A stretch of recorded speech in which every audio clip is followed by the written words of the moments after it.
It's time to check in. I'm Vivi. And I'm Tony. We made it to our second episode.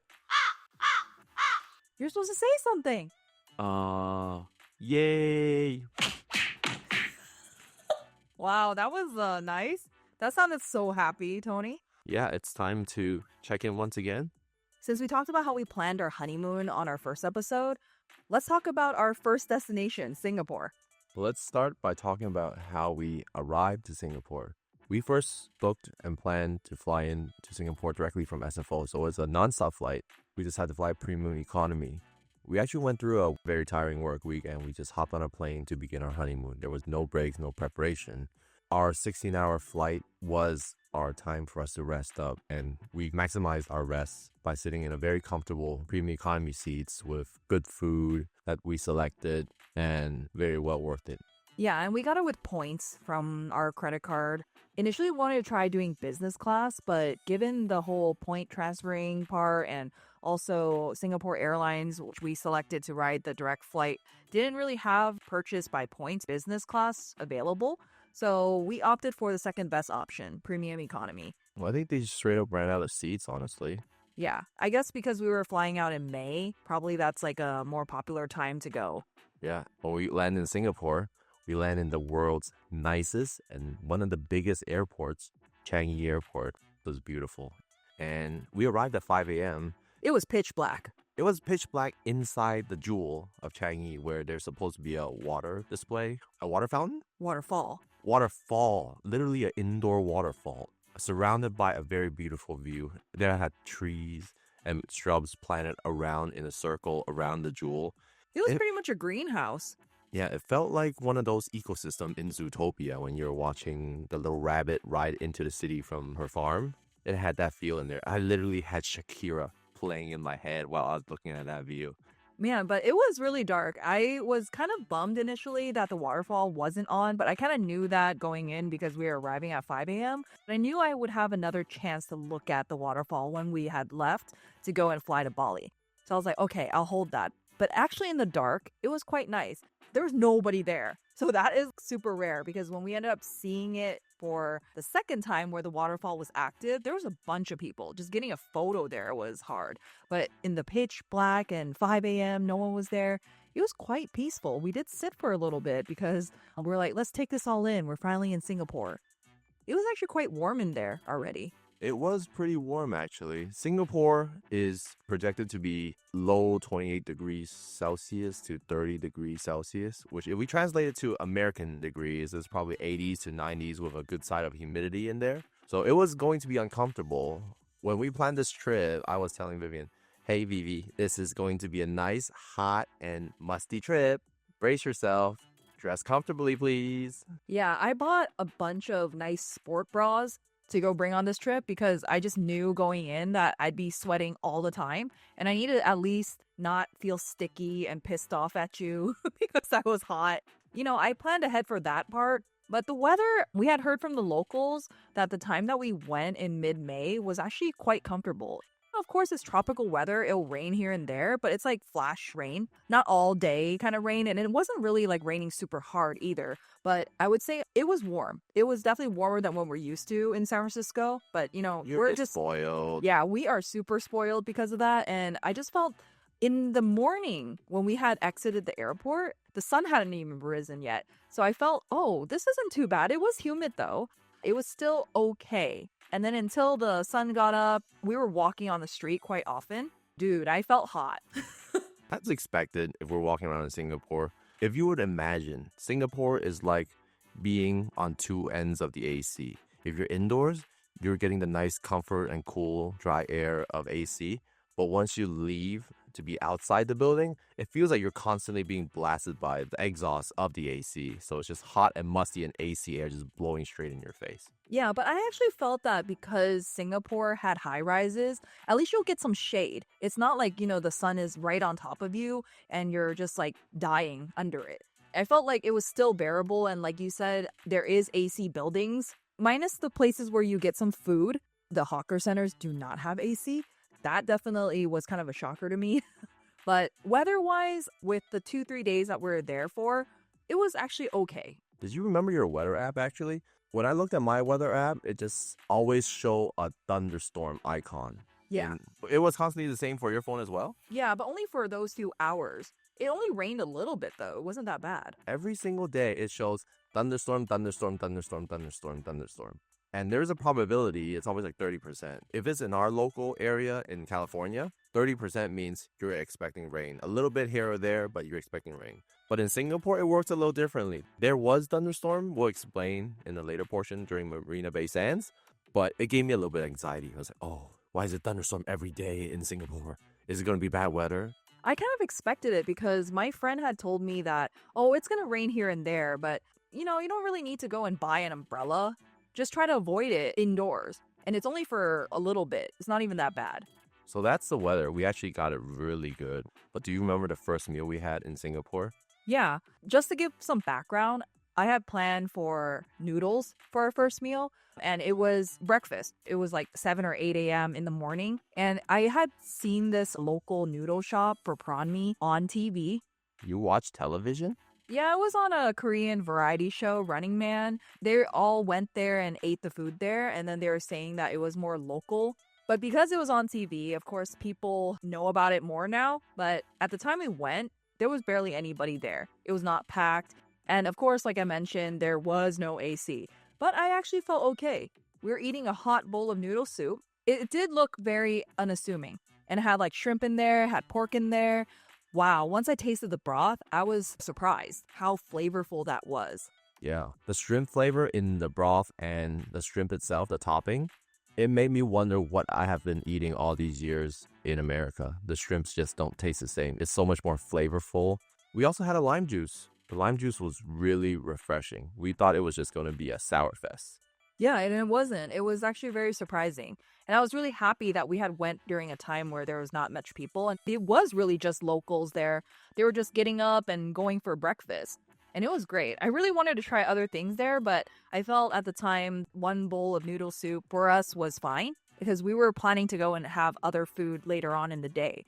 I must say that was a very great first impression in terms of Singapore's food, even though we knew going in that it's like foodie central. Yeah, we had expectations walking in, but it still blew us away. Let's talk about how we booked a head spa and had a very relaxing experience at the very beginning of our trip. I had booked a head spa experience because we just flew 16 plus hours. And like Tony said, we didn't really have a break from getting on the plane and work. So I felt for our first day there in the morning, we could try having a head spa that relaxes our whole body. I didn't go for the really popular Korean one that is. ASMR looks very good on Instagram ones. Yeah, I didn't go for that one. Instead, I looked for one that was more local, I felt like. It was kind of in a Chinatown-esque area.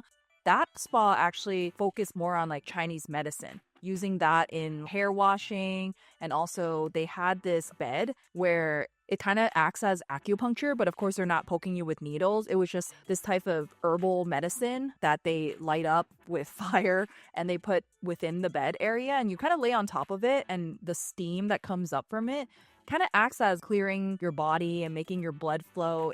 While they're massaging your head, making you feel relaxed, I just felt like that's what we needed because it helps you with jet lag too. But how did it actually feel? It felt great to me. My back didn't really feel like it went through acupuncture. It was just really warm and it did smell like Chinese medicine.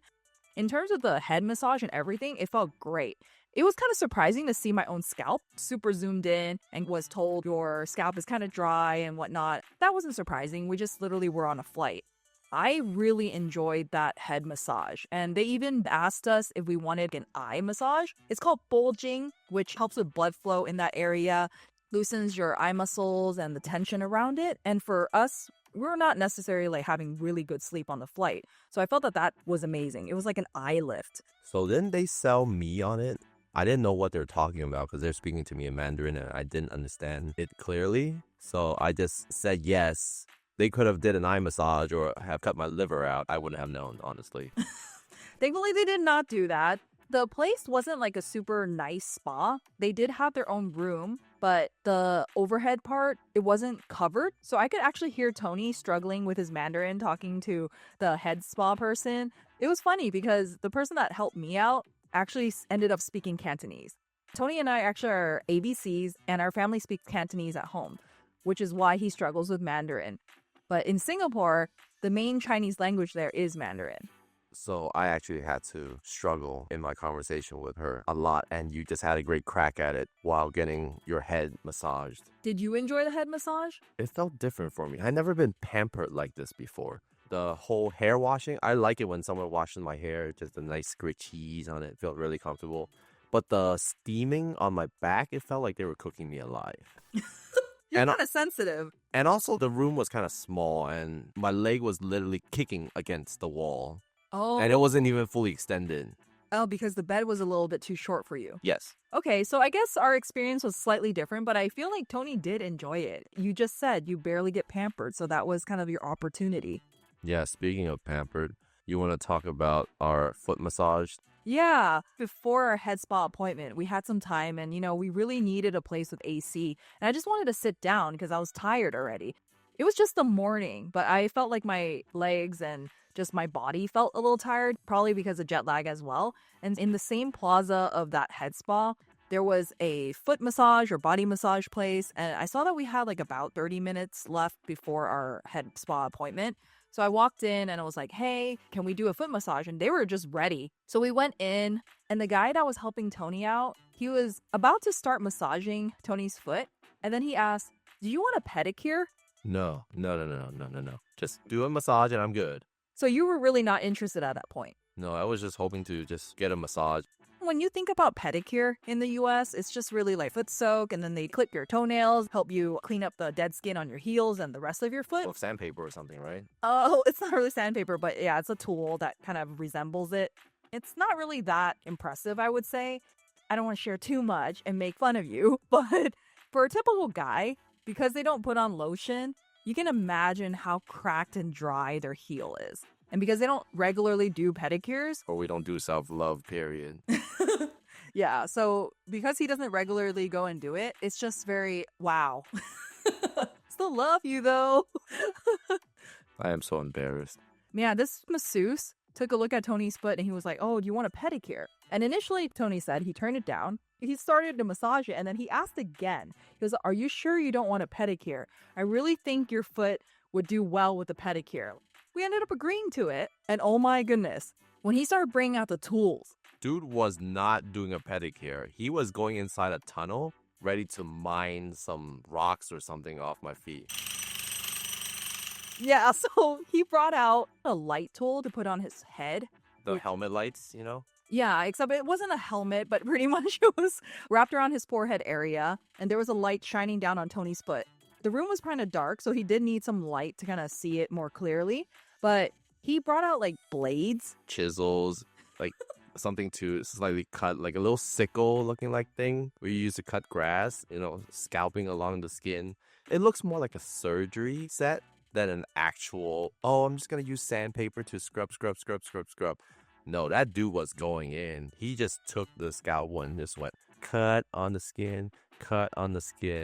I was just looking at him. I was thinking that if he sneezes or something, I'm going to bleed. I was in shock the whole time. And you could tell that people how your experience went with me fearing for my life. Well, I was having a lot of fun looking at it. I was cracking up. And my foot massage, my leg massage actually, felt great. That lady just worked on it, and I just felt, wow, this is so relaxing. And then visually, I get to watch my husband struggle. And also watch this guy scrape white dead skin off of his foot. And I was like, wow, this guy looks like he's going into a tunnel. What is he doing with Tony's foot? It was a hilarious experience. Unfortunately, because of Tony's foot condition, it took a while to finish the pedicure. And like I said, we only had about 30 minutes. So he ended up finishing the pedicure in 20. And then he had only a 10-minute foot massage. But we had to pay for the 30. But wow, the result of his foot, it came out looking so smooth. I've never seen it like that before. I thought it was great. I was like, why don't they have this in America? I don't think they could get away with it in America because it looks more like an actual foot surgery than pedicure. Hey, you gotta say, your foot looks so cleaned up. I can't believe Singapore had these services. I was pretty impressed, and the pricing wise was great. It was 20 Singaporean dollars just to get a pedicure. Yeah, that is actually dirt cheap. And on top of the really great massage, I enjoyed it. And then we ended up going into our head spa, and I enjoyed that as well. And it definitely wasn't that expensive either. It was 99 Singaporean dollars for head spa plus the eye massage. Yeah, it was a steal in my head. Imagine if we actually lived really close to these services. We'll be regulars, actually. I feel like we would splurge a lot on these services. If it's not just me, probably you would. Yeah, self love, pampering, right? But I felt like what Singapore had to offer was not only these affordable massage services, but we were there for the food. Yeah, we really wanted to go to the hawker center, try as much food as possible. They have so much diversity in terms of the food. They're very inclusive of having halal food as well, all the different local Singaporean food, Malaysian food, and some exotic meats as well. And even though we had like a list of food that we wanted to try, when I saw like a line at a food stall, I was like, oh, we should get in it. And especially because we went during a time where it wasn't as busy, there was just also a lot of locals there too. And I was like, oh, if the locals are lining up, then I gotta line up. The wait wasn't even that long, and the food was great. But hawker centers don't have AC. And we were already really blessed that the time of year that we went and the days that we went wasn't like crazy hot and humid. It was humid and it was hot eating those hot meals there, but it wasn't too bad. What was your most memorable and favorite food there, though, Tony? Actually, for the whole Singapore, it is going to be Hainanese chicken rice for me. We wanted to try a Hainanese chicken rice that was from Tian Tian and also a neighboring food stall that was called Atai. And we divided and conquered. I lined up to go get Tian Tian Hainanese chicken rice, which was really famous. The line was really long. It was longer than a Thai. Did Atai even have a line? They did. So I got into a Thai's line. It was like about 3 people. So I wouldn't say like a super long line, but it was definitely shorter and quicker. Mine was around the corner. Yeah. So while you're lining up for the Tian Tian one, I went and got a Thai's, got the food, and then walking back to you in the line for Tian Tian. And then I was like, hey, let's eat this while we wait in line. That was really crazy if you think about it. You're eating Hainanese chicken rice while waiting to go order Hainanese chicken rice. And it was raining. Yeah, and I actually really wanted to compare the two because the story behind it is the owner of Atai actually worked at Tian Tian previously, and then he opened his stall right next to Tian Tian. It was like maybe like a stall in between though, but it was pretty much right next to each other. They're competitors now. I really want to see who did it better. And your verdict is? I felt Atai did better. Athai's version of the Hainanese chicken rice, the chicken meat was juicier, even the breast, which was really surprising because usually chicken breast is drier, right? Oh, that didn't taste like chicken breast at all. It was still retained the juiciness, the flavor, just the overall texture of the chicken. It was great. I felt like the rice flavoring wasn't as good as Tian Tian's, but I felt the chicken just blew it out of the water. Yeah, I agree. I think Athai's chicken, it was more moist. It was so flavorful that we didn't even really need sauce to accompany the meal. When we were eating the Tian Tian chicken, we had the ginger scallion oil that complemented the meal. It made it good, but it felt like Athai really did it better. So the line that I queued for 20 minutes was actually not as good as the shorter line. And that was surprising. Everything at a hawker center is going to be good. Yeah, and I feel like people obviously queued up for Tian Tian because it was more famous. It was like the more original one. But I really hope the people that was in line with you at Tian Tian actually ended up trying a Thai. I can't believe we ate 2 Hainanese chicken rice and still had room to eat other things at the hawker center. We just have amazing stomachs. I can't believe how much we ate on this trip. I wanted more Hainanese chicken rice, but we had to make room for other stuff because we also had satay, which is very high on the list. They're cooking it on open flames at the hawker center. It was great. And satay is from this region, so we wanted to try it from its origin. Yeah, it was really delicious. I really loved it. Even the shrimp satay tasted great. I don't even think they put much flavor. It didn't look like they put much herbs or flavor on it, but yummy. Even the roasted parts that kind of were like charred, it still tasted good. That's extra seasoning. Yeah, and the hawker stalls just have all different types of food. This wasn't really on my food list, but they had fish balls and also other types of noodles where I saw like people lining up for. So I got in line and it ended up really good. Like definitely one of the best fish balls I've had. When they say this is food central because the standard is so high. And we also got a chance to try stingray.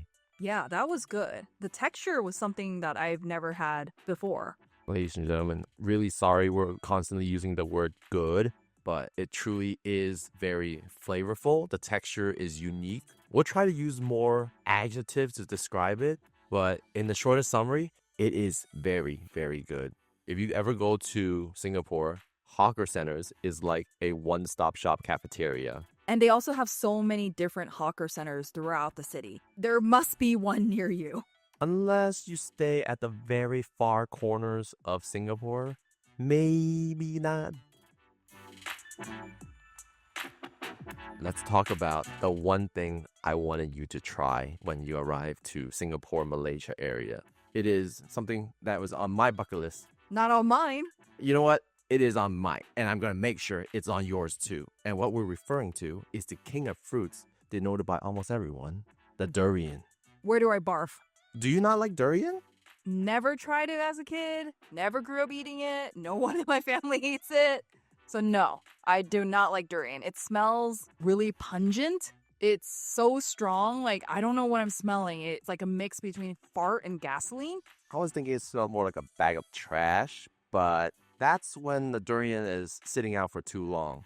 But in true honesty, all the durian we've been eating is in America.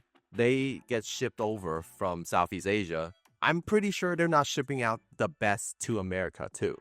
So that was why it's on our bucket list. I want you to try durian in the land closest to where it originated from. So to start off, I grew up looking at the fruit in the Chinatown grocery stalls. When you see the fruit itself, it's really prickly looking. It's yellow. It has a very hard shell. It just looks like a weapon. And I heard that usually when fruit look ugly like that, the inside is great. But one time my mom had bought it just for shits and giggles. She brought it home, made my dad break it open, and oh my goodness, the smell in the house was crazy. We were all running away. And finally, when my mom had tried it, what she had described to me, it was mushy and it tasted like cat poop. I was thinking in my mind, like, Mom, how do you know what cat poop tastes like? Durian is not cat poop. I might understand the quality not being there for it being in America, and maybe the shipping and handling didn't do it justice, but cat poop is a little too extreme. That was my preconception of it until I started dating Tony. His family all loves durian. Tony probably, compared to his family members, isn't the hugest fan of it, but he did ask me to try it when he was with his family. And because we were kind of new to the relationship, I was like, okay, I said yes. I push the boundaries while I can. I did try it. It was actually a durian mooncake, so it wasn't like the fresh durian. I didn't barf, but it was really rich. It made my throat itchy. I would say the flavor was just not really for me. I wouldn't say it was like my favorite thing to put in my mouth. It was kind of acceptable. I wouldn't reach for it if it was in front of me on a regular day. That is such an uncultured take. You know, my little niece tasted durian and she instantly showed ultimate stamp of approval. I am going to say this is the greatest fruit of all time. So I must say, people either love it really extremely or they hate it. Also, to the other side of the extremes. There's really not much people in the middle. You're probably kind of closer to the middle, but I do remember you saying that when we go to Singapore or Southeast Asia, no matter how much you hate it, you need to try it. You need to give it that chance because that's where it is fresh versus the ones that are frozen and shipped over here. Yep, that is the ultimate non-negotiable on our trip. That's just like eating a Philly cheesesteak in Philadelphia or eating a local specialty. That's the best place to have it. Having it 3,000 miles away just doesn't give it justice. So we found a shop that sold durian. Yeah, it was called 99 Old Trees. It was a place where you can literally eat different types of durian. They even had like a poster that showed you the different types. I didn't even realize that there were so many. The color of the durian meat also looked different. The texture had variations. It could be more fibery or more silky smooth. Yeah, and then some would be like a little bit more bitter. Some would be sweeter. Some would be richer. Like, there's just so much variety. I was quite shocked. I was shocked too, honestly, because there were so much options that I wanted to try a lot of them to know what a more fibery durian would taste like. And then I would want to try the best of the best. I want to try something in the middle and all the full spectrum. But to my dismay, we learned durian season actually starts 2 weeks after we leave Singapore. Yeah, so we were a little bit early. They didn't have the type of durian that Tony raved about and was very popular in the Southeast Asia part of the world. I was actually really disappointed. I was really, really sad. I was hoping to try multiple flavors of durian. But we did try the one that was still in season, and it was served on top of an icy dessert. It had like some pandan jelly and some shaved ice. So I was kind of like, okay, if I don't end up liking this, at least I can eat the dessert on the bottom. It actually didn't smell very much. The smell wasn't as gross. It actually smelled okay. So I was quite surprised already by that. I watched you take the first bite. What I was expecting was more of a mushy texture. When I bit into it, it wasn't mushy. It had a fibery texture. It was rich. It was nice and soft, like a little pillow they could chew through. And the sweetness was very good, right? It didn't have this overwhelming cat poop smell or a trash smell. It was just a smell of a fragrant fruit. I could still smell that it was durian. It definitely had that distinct durian smell. If you like it, you like it. But for me, I was like, I need to get over this. I need to make sure my relationship still goes on because I give durian a chance. So I did kind of close my eyes. I took a bite in it. I was like, okay, I can do this. And I ended up eating that one piece of it, which had the seed in it. And I ate it along with the dessert. It was not bad. I don't know if it was also due to the weather being pretty hot and humid in Singapore. It felt refreshing. It is indeed refreshing. The fruit is absolutely delicious in many occasions. People use it for pastry items. They bake something. They wrap it in mochi. You just eat it fresh. All these options because the fruit itself is just so damn good. I just had a thought in my head. You know how the durian is all spiky on the outside and it smells horrible? Yeah. What if all those were defense mechanisms so animals and natures don't eat it because it's such a delicious fruit? How's that? Doesn't that kind of make sense? I guess it definitely prevents me from eating it.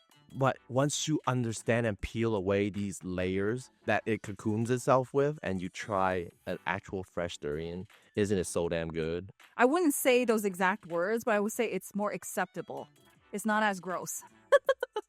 But one thing I still cannot accept, though, is when you eat it and you kiss me. Oh, gosh, that is like, oh, no, no, no, no, no.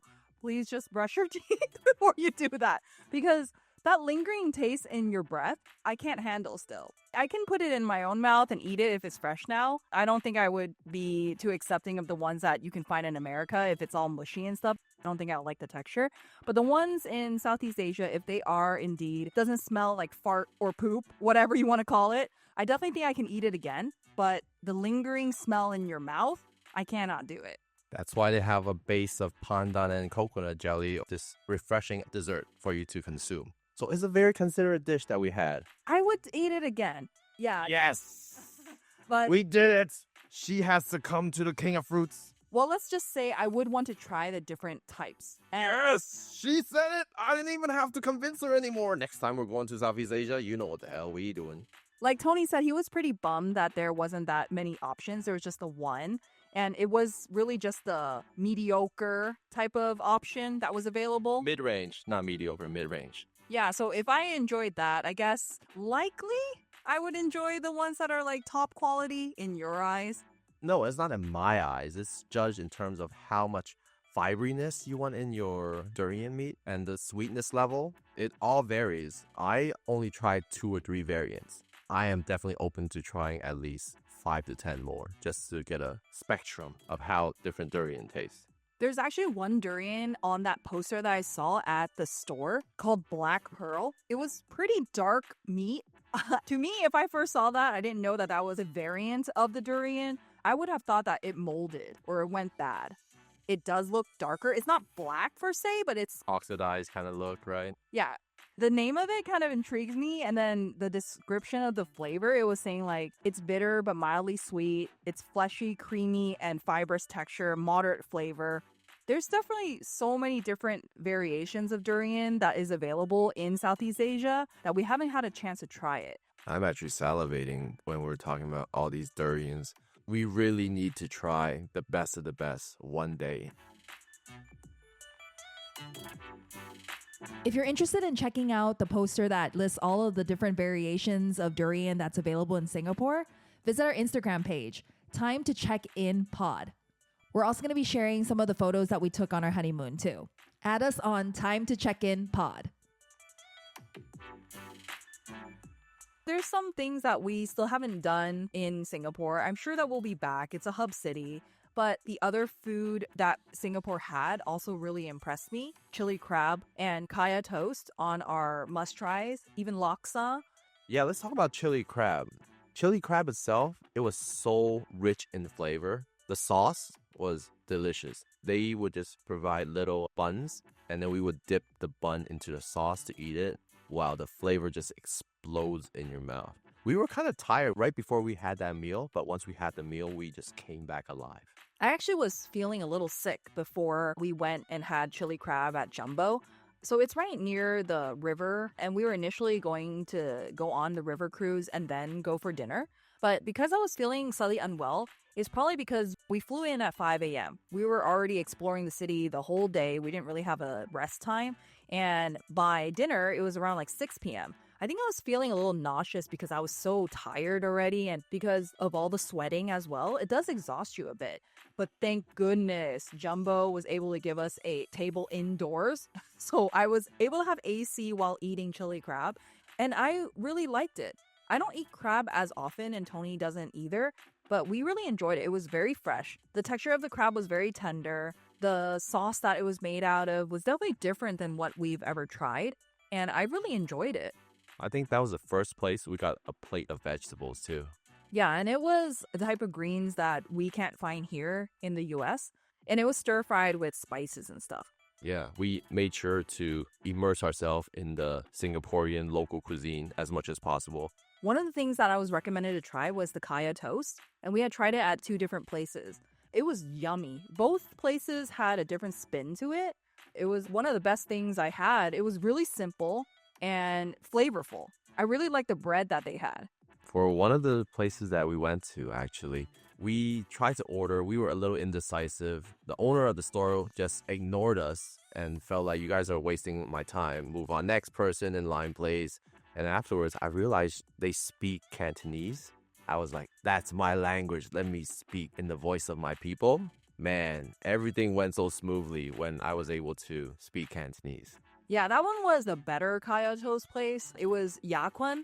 We even bought a little jar of the kaya sauce to bring back home. But no, actually, both kaya toasts were really good. It just was comparing an A to an A+. When we say one is better than the other, you're not missing out on if you only get to go to one.